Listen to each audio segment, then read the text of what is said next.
मेरे सभी प्यारे सम्मानित मित्र ध्यान दें। देखिए, जब भी कंधा खसक जाता है तो कई लोग समझ नहीं पाते हैं या क्या होता है, या लोकल प्रैक्टिशनर क्यों नहीं बिठा पाते हैं, ये थोड़ा समझ के परे है। किंतु ये बहुत आसान सी प्रक्रिया होती है। अब आप अपना नाम बताइए। मोहम्मद इरफान साहब, आपका कंधा कहाँ खसका था? उतरौला में। तो आप किन्हीं डॉक्टर साहब के पास बिठवाने नहीं गए अपना कंधा?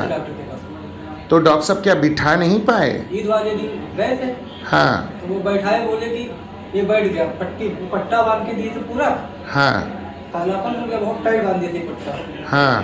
उसके बाद ये खसका था, हाथ उठ ही नहीं रहा था। अच्छा, रुकिए, समझिएगा। देखिए, मैं प्रैक्टिशनर लोगों के लिए भी एक मैसेज दे रहा हूँ।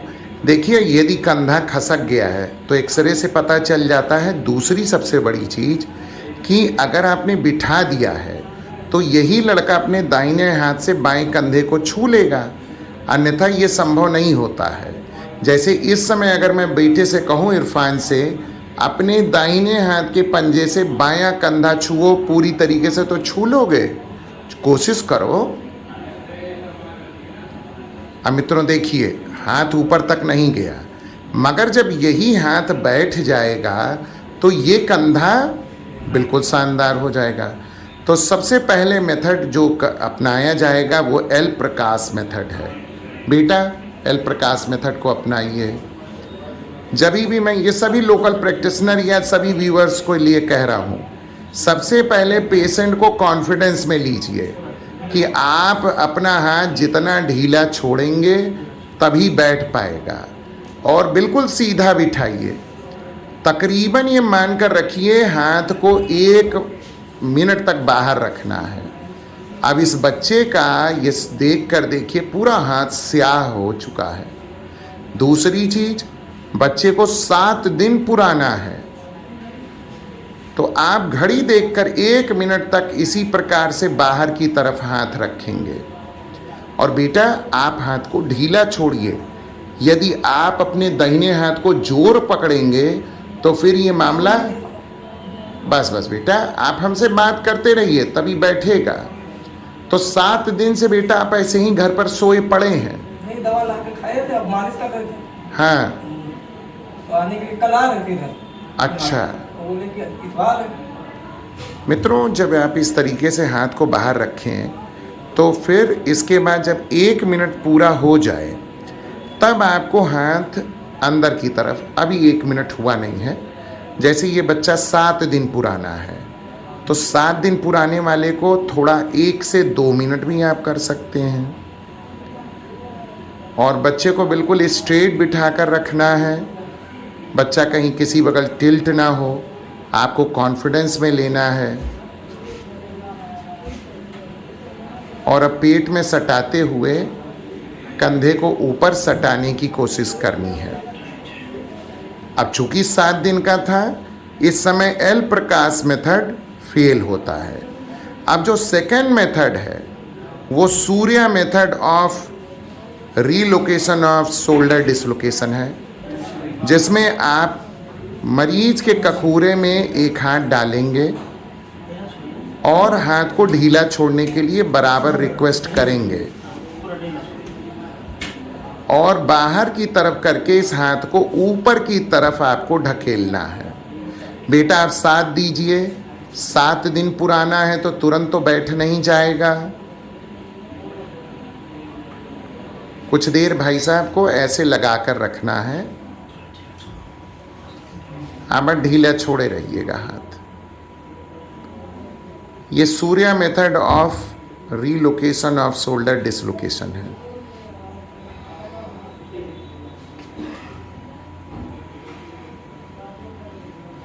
इसमें भी आपको 1 मिनट को ऊपर की तरफ रखना है।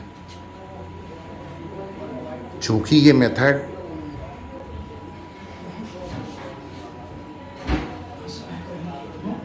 मित्रों, इसमें सूर्या मेथड भी फेल हुआ। अब आइए क्लासिकल।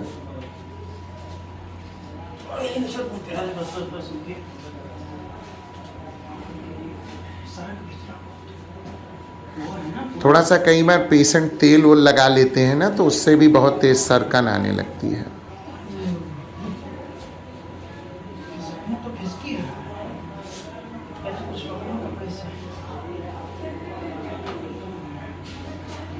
अब मित्रों जो तीसरा क्लासिकल मेथड है, सीधा सीधा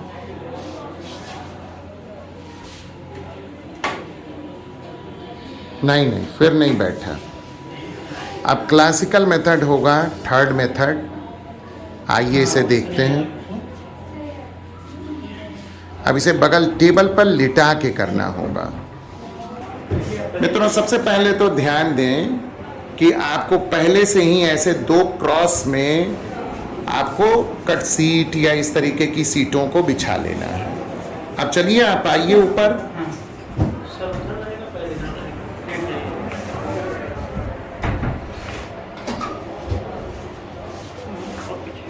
बस बस लेटिए।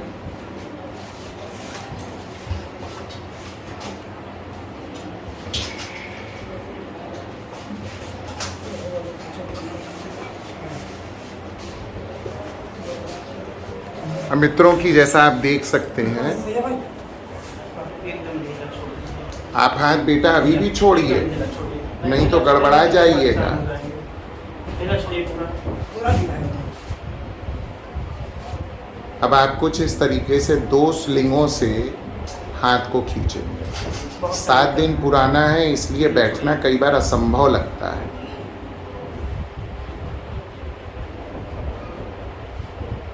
क्योंकि इसके बाद का नंबर सीधा और सिर्फ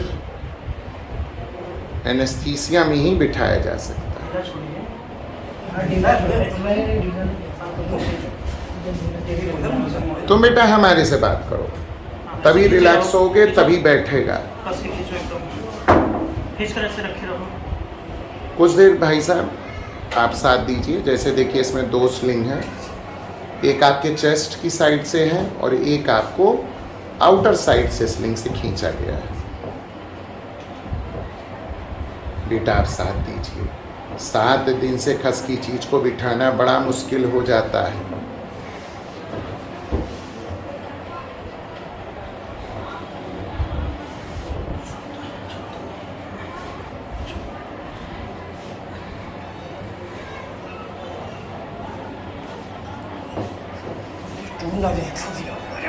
नहीं बेटा वो खींचना तो पड़ेगा ही।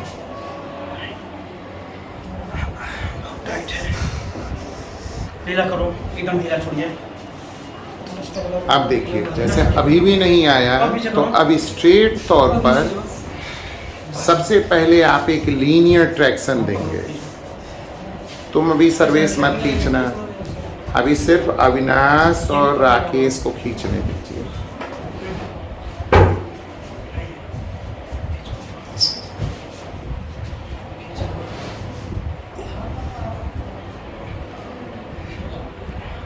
और जब भी कोई भी ट्रैक्शन हो तो कुछ समय तक लगा के रखिए, 1 मिनट तक लगा कर रखिए। फिर से खींचो।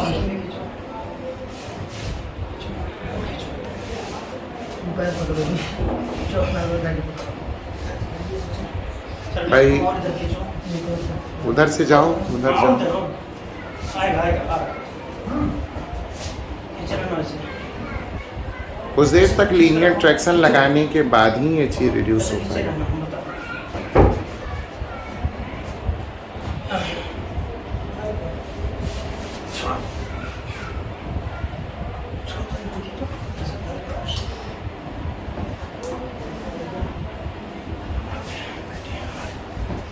और इस तरीके से इतनी मेहनत के बाद अब जाकर इस लड़के का कंधा बैठा बगैर किसी एनेस्थीसिया के।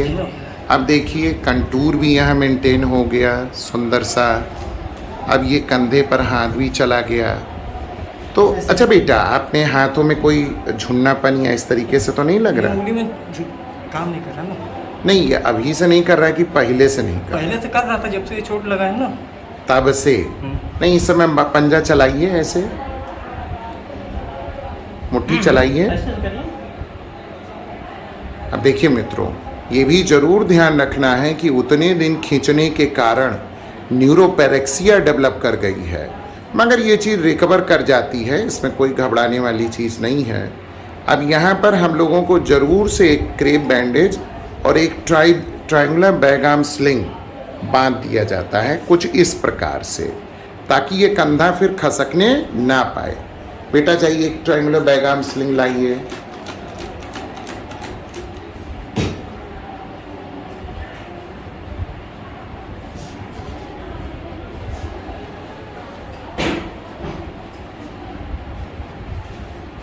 पैडिंग बहुत मायने रखती है मित्रों, क्योंकि यदि पैडिंग नहीं होगी तो भी एक दिक्कत वाली चीज़ होगी।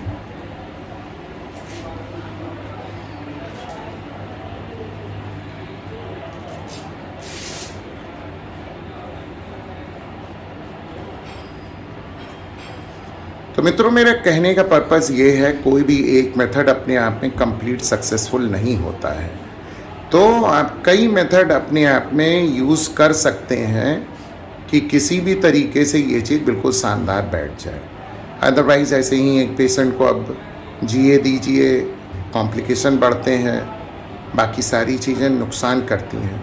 अब जैसे कि इनका कंधा 7 दिनों से खसका था, तो एक तो इनका प्री ऑपरेटिव एक्सरे है, माफ़ करें प्री ऑपरेटिव क्या, खसकने के बाद का है। अभी इनका एक चेक एक्सरे भी हम लोग करा कर देख लेंगे, और मित्रों वो भी हम आपको इस वीडियो में डाल देते हैं। बेटा ट्रायंगुलर बैक आर्म स्लिंग पहना दीजिए, और बेटा आप जितना हो सकेगा अपने हाथ को चलाते रहिएगा। जितना हाथ चलाएंगे उतने जल्दी इस दबी नस का इलाज संभव है। नहीं तो बेटा देखो ये दाहिना हाथ है, एक बार खराब हो गया तो जिंदगी भर झेल जाओगे। तो मित्रों अब इनका चेक एक्सरे होगा, वो भी मैं इसमें डाल दूंगा। आपको देखने के लिए बहुत बहुत धन्यवाद।